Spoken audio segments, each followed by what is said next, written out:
Welcome to Pixelosophy. About 2 years ago when the Azoth was released, the general public consensus has been that it's a pretty good blend of a gaming keyboard and a custom mechanical keyboard, with just one serious problem.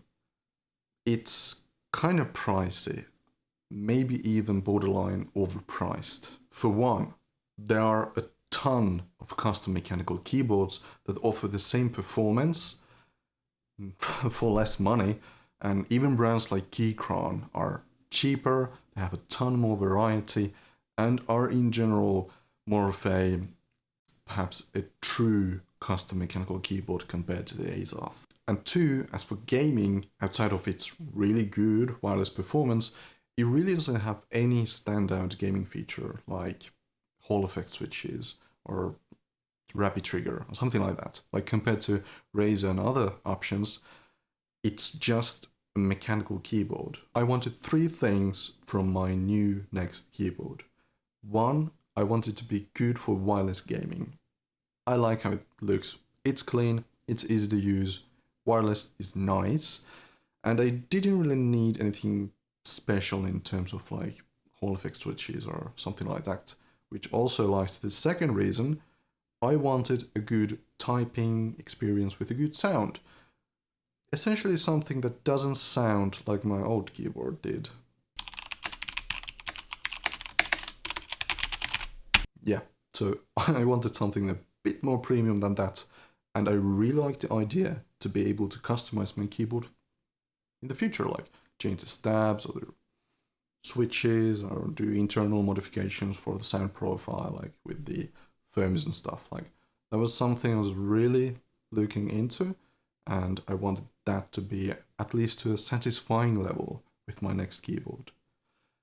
And three, finally, I wanted those two worlds at a good value. And well, honestly, I think the Azoth does pretty well in the first two criteria, but the third one, the value, is a hard question to answer. And the thing about value is that sometimes a product, like value is not just price to performance. Sometimes value comes from offering a unique product or a solution or a service, something that is unique and does something no other option does.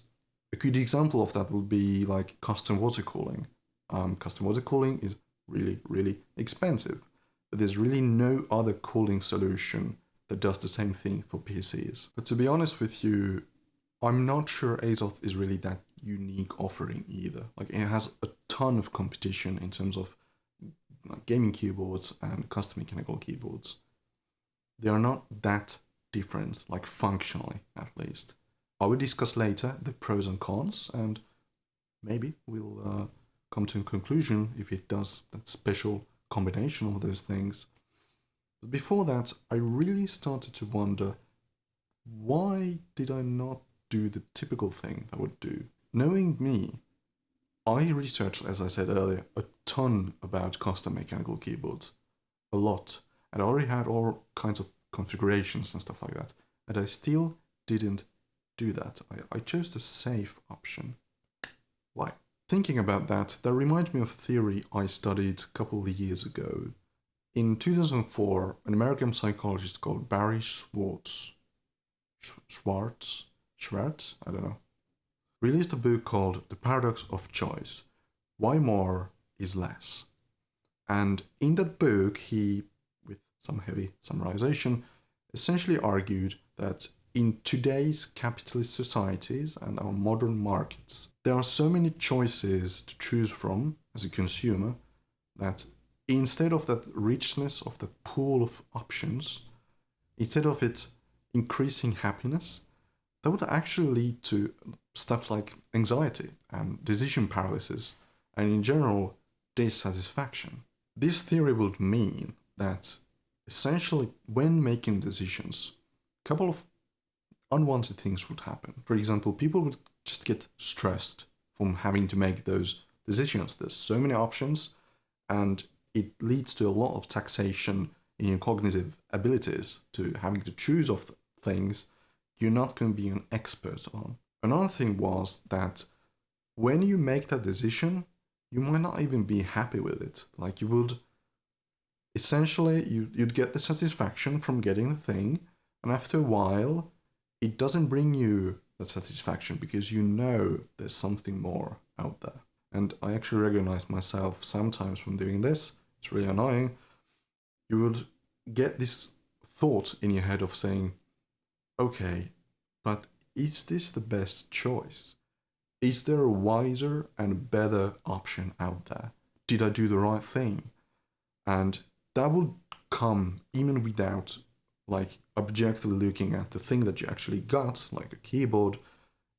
It's completely possible that keyboard is perfectly fine. You still start doubting yourself and maybe even regret your decisions. And while his book and theory is perhaps more of a commentary on our societies and consumerism, and there are good arguments for and against this theory, I think the point of overabundance of choices is actually something that really relates to my situation here. Like, some of you who look for keyboards, especially custom mechanical keyboards, you know there's a ton of choices. There's so many different keyboards to choose from, and it's quite of a subjective decision. Like, try asking for a recommendation in a subreddit like mechanical keyboards. It's borderline starting World War III. So I had some options. First option would be to just choose a gaming keyboard, like just take the thing that you think looks cool or whatever and go with that. But the thing is, most of the gaming keyboards, if they don't sound like this, they at least sound very close to it, or they are just absurdly overpriced for what they are. And my second option, which I did do like research on a lot, was a custom mechanical keyboard. But in that position, instead of doing one choice, like one pre-built keyboard, instead you're making 20. Like, sure, I could have maybe found the time to have my slot in building the keyboard, and probably will do that one day. That will be very enjoyable. It also doesn't help that where I live, custom mechanical keyboard parts are really hard to come by, or like, one, they either like overpriced, you have to order from several locations, and when you're ordering them, they have to be in ISO layout because I write in Nordic layout. And yeah, I also didn't feel like waiting for days, weeks, months, apparently in some situations years to get my parts. In the middle of this nightmarish situation of choices, I just realized that like, screw it. I just get something that does the two first criteria to my liking, so a good custom mechanical keyboard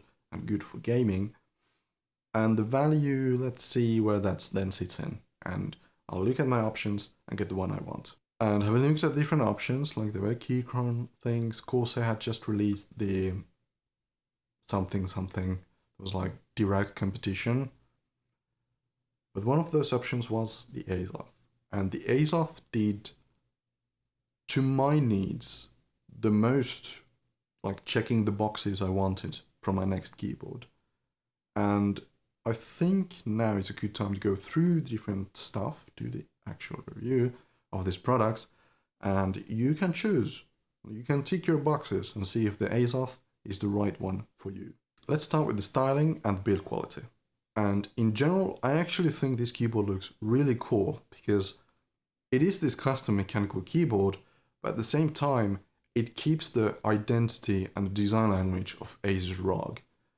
You may not like it, but already the option of liking that or not liking gives some differentiating personality compared to many custom mechanical keyboards that, at least to my eyes, look almost identical. It has the typical gamery font, although I think it's still tasteful, it's not that overdone. The RGB is clear, it's easy to read, quite even too, so points for that, I guess. Overall, I find the aesthetic nice, and the design is tasteful, well done, I like it. Build quality wise, it's nice and heavy, it's sturdy feeling, it doesn't flex or anything like that. There's no strange like pinging noises coming from the chassis either. Here's my probably one of the biggest complaints I have about the keyboard in general. The chassis is half metal and half plastic. The lower part, which is actually the bigger part, is fully plastic. And plastic is actually, there's nothing wrong with the plastic. Like, it's less weight, it's maybe more comfortable, I don't know. It's cheaper to make, but cheaper to make, less weight is not really something you're looking for a keyboard that costs 250 euros or even more. Like, there was a good period of time when the Azoth was close to 300 euros where I live, and that's unacceptable, honestly. It should be fully metal. There were some arguments that because of the wireless performance, it needs the plastic chassis part, but honestly, I have doubts about that. Like, there are plenty of keyboards that are full metal. There's no really issues with the wireless dongle connection or anything like that. So I feel this is a cost-cutting measure that should not have been made with a keyboard like this. Now on to maybe the most important part about keyboards, at least for me, and that will be the sound and the typing feel. Those were the things where the reason why I started to look for custom mechanical keyboards in the first place. I wanted a bit more of a premium experience.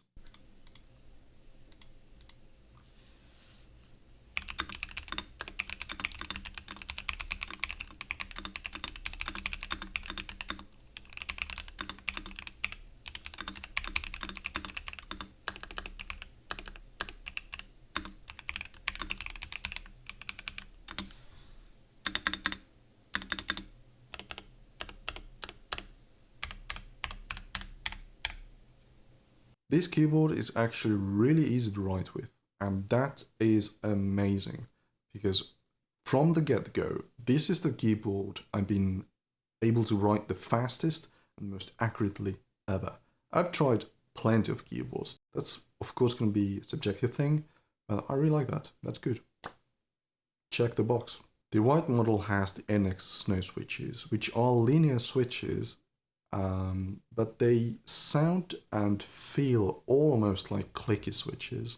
I don't know if it's because the chassis is so dampened and muted from the material inside, so maybe that gives that sound profile, I don't know. But yeah, they sound and feel a lot better than red ones. I know some people prefer the NX Reds, but honestly, those feel cheap, these feel good. Unfortunately, second biggest issue about this keyboard are the stabs. The stabilizers, which are house-made, you could say, and kind of weird, they rattle.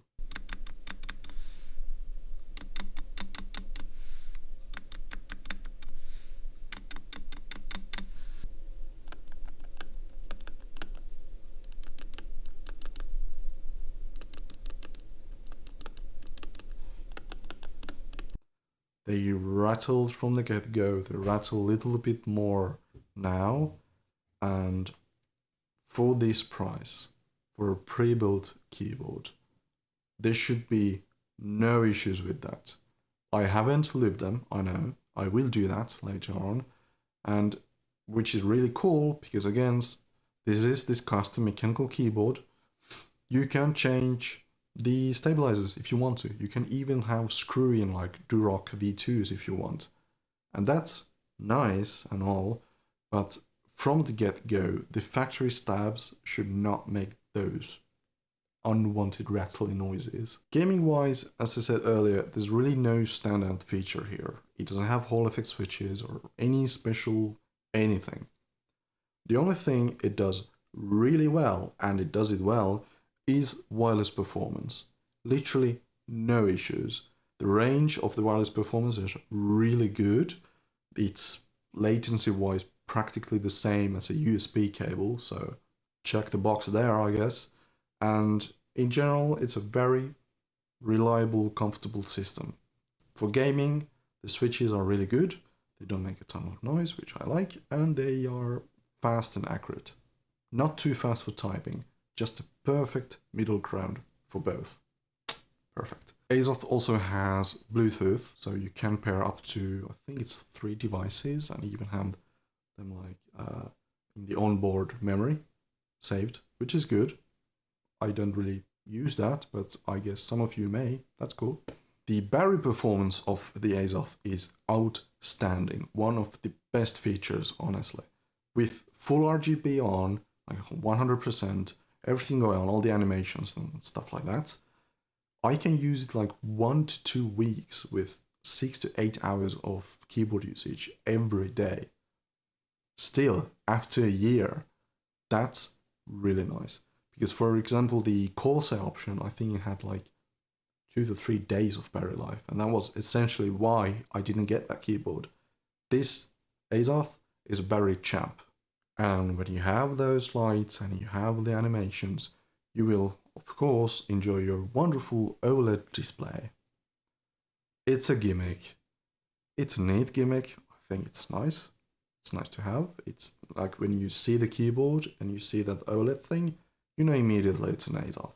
Like there are some other keyboards which have displays, but honestly, this implementation is the best one I've seen yet, and it's really cool. You can display animations, custom GIFs, pictures, your music information with even like an animated equalizer, although the equalizer has some latency, which is the reason I don't use it. I find it annoying.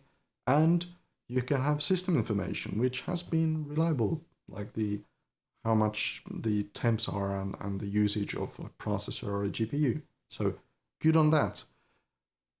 I just wonder who uses really the display. Like, yeah, it's neat. As I said, it gives some personality.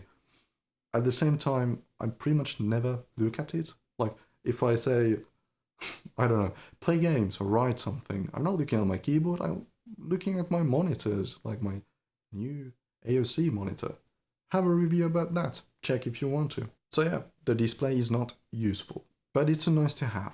And it displays more things that are maybe useful, like it shows you the caps lock. You could have lights, but you know, it shows you have caps lock. It shows you have PC mode on. It shows if you have macOS mode on. It shows the battery. It shows which connected mode you have, like are you using Bluetooth or which Bluetooth device and all of that. So yeah, maybe it has some usability, just for me, I haven't found it very useful. Sure, it's nice with like falling leaves or something like that during autumn, but or like snowing animation. Actually, I kind of like it. What I'm saying, it's neat. It's just not like practical. And of course, because this is a gaming keyboard, the second most important gimmick is the lighting, specifically RGB. And let's start with the good stuff first. The RGB is even, it's evenly lit. The animations are pretty nice. You can use function and the arrow keys to change between modes, increase or decrease the brightness, all of that. So the basics are good. Unfortunately, it's not very bright. So if it's a bright day, I found just myself taking the lighting off because, well, you can't really see it. So I'm just like using battery for dim RGB, which, you know, that really doesn't make sense. Even like compared to my old Corsair keyboard that, yeah, sounds absolute ass. That had better lighting than this does. And what Corsair also has is IQ. And with IQ, maybe industry best RGB modes and customization and all of that if you're interested in. Because, unfortunately, when it comes with the Azoth, you have to use Armoury Crate. And with Armoury Crate, if you want to do anything more than just the basics related to RGB, like even perky lighting, you have to use Aura Creator, a module within the full Armoury Crate. And that module sucks. It's complicated, cumbersome, it's not good, it's buggy, it's laggy.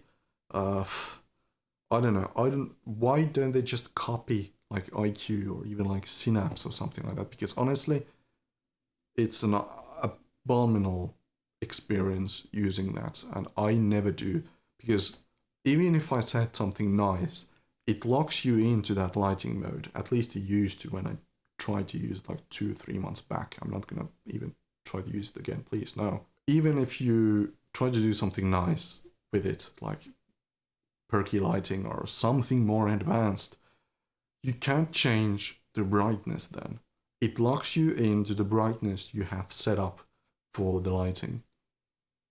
That's dumb. And then if you want to switch between the lighting modes, I don't think you even can. Like, you either have the basic presets with the really basic customization or Aura Creator. So fuck Aura Creator, I choose the basic lighting. So to summarize RGB, it's nice, it's even, it works, it's not bright enough to my taste, and if you'd want to do anything more complicated than just pressing rainbow puke mode or something like that, you really can't. Or if you, well, you can, but it's not a good experience. And I think the Aura Creator segues pretty well to Armory Crate in general, which was the biggest complaint people had 2 years back and kind of still is a downside to Azoth. Luckily, now you can download just a module of Armory Crate because called Armory Crate Gear, because Armory Crate, like the whole software, it's invasive, buggy, and just bad software. I don't like to use it. I don't want to download it to my main system either. What's neat about Armory Crate Gear is that you have to download the specific one made for your peripheral, and they did update a version of Armory Crate Gear for the Azoth, and with that you have just the basic settings, nothing else. No Aura Creator, no weird puppets or any other weird stuff that Armory Crate has for some reason, just the basic controls. And with Armory Crate Gear, I have no issues. It works really well. It's there. I use it if I need to. If I don't use it, I don't notice it being there. And software-wise, there's actually a feature I really like, or it's kind of a hardware feature. It's a control knob. Many keyboards have the control like dial thing or just buttons to change settings or play with media controls or anything like that. Azoth has something that I actually think is the best version of any of that. With the control knob, you can play media, you can adjust your music, you can do all kinds of different things because you can push it forward and backward and inward, and you have with the display you can change what setting you're changing, and it works really well. I have it set it up to only change either volume or mute and media, like, well, if I play a YouTube video, I can pause it or play it or go to the next track or the track before previous track. And for that, it's really good. I use it all the time. I don't even have to look at the keyboard and the display again. I can just use it, memorize which one I have, and that's the best system I've seen, honestly. Finally, I want to talk about the custom keyboardness of the Azoth. Some would say that the Azoth is not a true custom keyboard, and I kind of agree, because you're locked to Armory Crate if you want to do software level adjustments, and it has north-facing switches, meaning that the lights of the switches, they light up really nicely the legends of the switches, but there's some compatibility issues with like fancy keycaps if you want to buy and further customize your keyboard. At the same time, I think the north-facingness, if that's a word, the north-facing switches is actually a good thing here, because that gives, once again, it's a custom keyboard, but it does gaming stuff. And if RGB is gaming stuff, then it's like a combination of the both worlds, and I like it. There's not that many custom mechanical keyboards that have north-facing switches. If that's what you like, here is one. Then you can do stuff like change stabilizers, as I said. That's cool.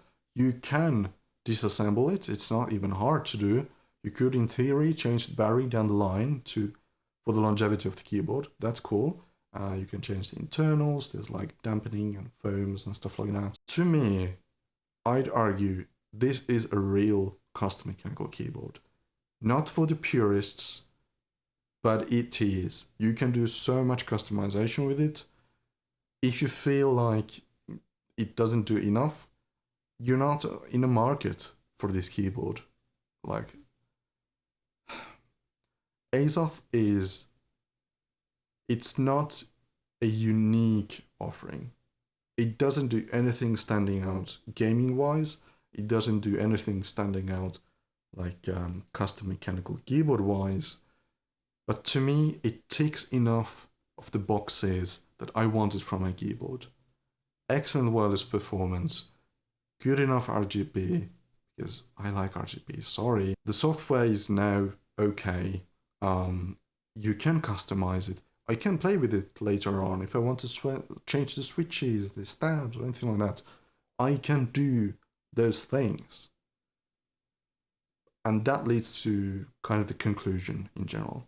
Coming back to the question of why did I get this keyboard? Like, I am target customer for a custom mechanical keyboard.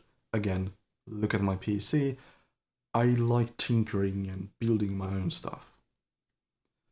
But sometimes I think there's value buying the easy option. Sometimes just looking for the thing that does enough of the stuff you want without having the decision paralysis and the anxiety and all of that, which I had a little bit, but you know, less than I would have had. Is it good value? No, I don't think so. It's just an easy choice to make. It's a comfortable, easy choice for someone who had a gaming keyboard and doesn't want to tiptoe too deep into the sea of custom mechanical keyboards like Keychron, and there's other options that do enough of the same things that I would have been happy with those two. Out of the box though, I think this is, I don't know, it has that something, that combination that I don't think any other keyboard has. Especially if you can get it for 200 euros instead of 250 and over. I would say 250 and over euros, that's too much. Don't buy it. Just wait for it to come down to 200 or even less. Like, I've seen it once or twice being 180 euros. At that price, that's a lot more acceptable to me. Again, it should be fully metal, the software shouldn't suck, the RGB should be better, and there shouldn't be any issues with the stabs and all of that, I know. But yeah, it's a good keyboard. If it's value to you or not, I can't really tell you. To me, it was the right choice. Guess who filmed this twice? Yesterday I filmed this. It was a struggle. I had pain in doing this. I didn't find the words. English isn't my native language, obviously. And because I'm filming with my phone, after filming for over an hour, I found out that I was not in focus. So I redid this today, and honestly, I think the yesterday's version was better. But this is good enough for me. So, thanks for watching. Thanks for watching Pixelosophy. Again, if you're interested in anything else, check out my channel. I'm not gonna do it. I think I give a subscribe